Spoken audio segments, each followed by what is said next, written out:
I am Ferdinand Marcos, and I am the President of the Republic of the Philippines. I stand today on behalf of 110 million Filipinos.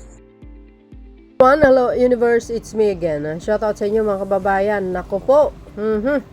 Ano ba ang nangyari dyan sa Davao itong linggo, nung nakarang linggo lang hindi pa yata umupa ang baha dyan na talagang lubog sila sa baha mga kababayan.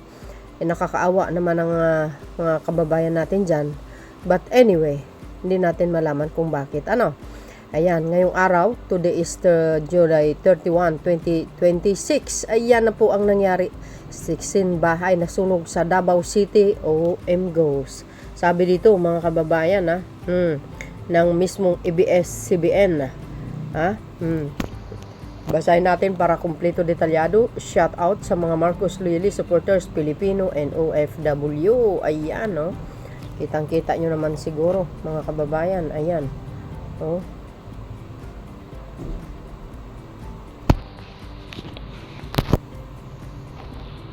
malabo ang putik.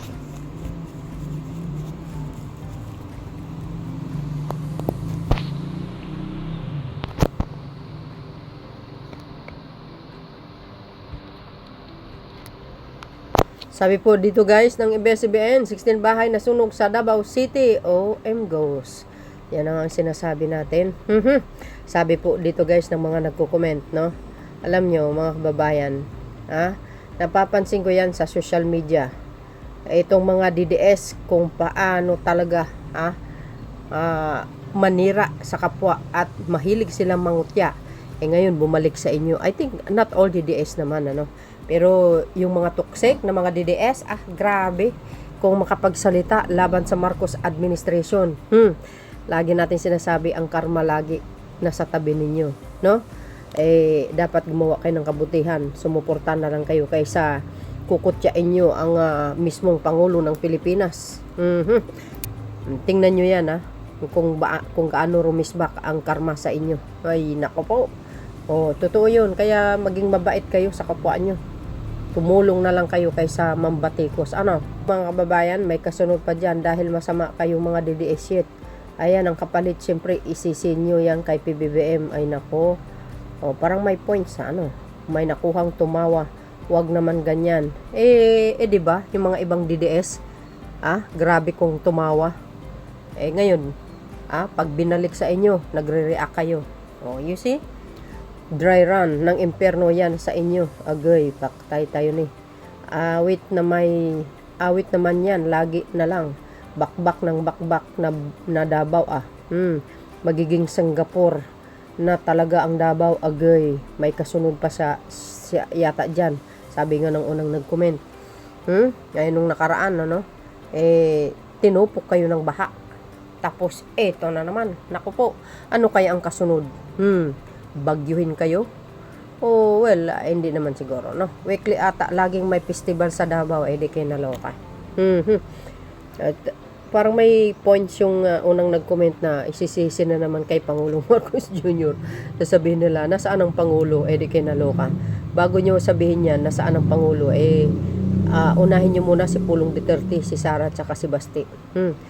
Tama nga, parang weekly mayroong ganyan. Ito, last week lang guys, tingnan mo kung gaano tinupok sila ng malakas na ulan at tumaas yung baha. Kawawa talaga sila. Alam nyo yan nakikita nyo sa news at saka may upload tayo dyan May pabahay naman si PBM dyan sa Davao pero para lang sa mga loyalist. Hindi kasama ang didilis. Hindi naman guys, maraming didilis naman doon. Maraming DDS shit na nakakuha sa bahay, pambansang pabahay. Sunog naman ngayon Davao City. Yes! Davao again. Delikado kumalat yan dahil sa hangin. Oo nga Lahat ata ng pangyayari sa Davao updated ang media. Syempre, ano bang klaseng media ang ang mayroon ang media kung hindi naman sila magko-cover aber? Ibig sabihin walang media sa Davao, natural mayroon. Ito naman, utak bulinaw din to For Davao, agay, kayo ay apoy na hindi namamatay. Lustay. Kanta ni Lustay yan, di ba? Hindi nga namamatay. May kasunod pa dyan, for sure. Mauna, parusa sa pagmumura, pagtatawa sa Diyos, ang iyong puon, digong nyo. Sunod-sunod ang ang katalagman o maapil lang ng mga masunurin sa Panginoong Diyos. Yes, ibig sabihin, sunod-sunod yung mga sakuna dyan sa Davao. I think ang maliligtas lang dyan ay yung maka-Diyos talaga na hindi marunong mangutya sa kapwa. May DDS ba na naging abo? Ay, nako po. Davao na naman. Diyan ang bukana ng impyerno. Agay. Kanta pa mo, lustay. Rory Balulin. Amping guys. Parusa. Davao na naman. Wake up call na yan sa mga taga Davao. Yes. You know guys, be kind. Be kind to others naman.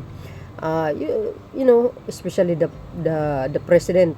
Yesterday, I think one day ago, mga kababayan, nagpunta ang Pangulo. Naghatid po ng kaukulang tulong dyan po sa Davao Region. Pero guys, sana sa nabasa ko, kinutya siya ng isang estudyante, ang Pangulo. DDS shit. Alam nyo, ang Pangulong Marcos Jr., yan po ay sugo ng Panginoon. Dahil sa pangungutya ng isang estudyante, tingnan mo ang balik. Sige kayo, tahimik lang ang Pangulo, hindi kayo inaaway kasi hindi siya ugaling ganun. Kung mayroon man nakulong ngayon sa panahon niya, yan po ang batas ang nagpakulong, not the President BBM. Taga nyo sa pagmumukha nyo, mga DDS. At hindi pwedeng pabor-pabor, walang pabor-pabor. Batas ay iiral, hindi ang tao. Basta mga DDS bastos, minamala sa buhay, ayan. Ingat po, Dabawenyos. Karma na talaga yan. Iba talaga kapag DDS. Napaka-toxic yung iba eh. 'Di ba? Ang sasama ng pag-uugali, lalo na yung mga ibang vlogger nila. Ay, sos. Kung makapagsalita, wagas. Si PBBM lagi ang tinitira. Bakit hindi nyo nakikita si Sara? Kung di baha, apoy na naman. Ano pa kaya ang susunod? Tsunami.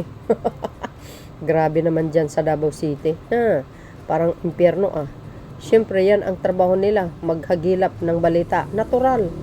Kasalanan ni BBM yan. Yun nga na naman, puro Davao ang balita, mala Singapore nga daw yun ang tanong. So yun mga kababayan, ano po ang kapalagayan nyo? Well, ganun talaga yan. Dapat laging handa sa sakuna. Natural, to the rescue din ang national government. Kahit kinukutya nyo ang Pangulo, pero hindi rin kayo matiis. Oo, ganun talaga yan ama ng bayan yan Kaya sa ating mga kababayan, hay nako, mga kababayan, dasal lang, mag-ingat lagi sa buhay-buhay araw-araw. Nako, pagiging mabait tayo sa ating kapwa, madasalin tayo, pasalamat tayo sa Diyos dahil buhay tayo, no? Sa mga biyaya at pagpapala ng Diyos, ng buong may kapal nagpasalamat tayo dapat. Kailangan natin magbago sa mga pag-uugali. 'Di ba? Alam natin hindi naman perfecto ang tao, pero kailangan din natin alamin kung ano ang tama't mali. Iwasan yung ang pangungutya sa presidente. Mahirap po 'yan. So yun guys, ang aking pinaka-latest update. Maraming salamat sa inyo. See you again on my next upload. Bye and babush. God bless Philippines. There's more. Follow me. Hit the button bell para lagi kay updates. Okay, bye and babush. God bless Philippines. There's more.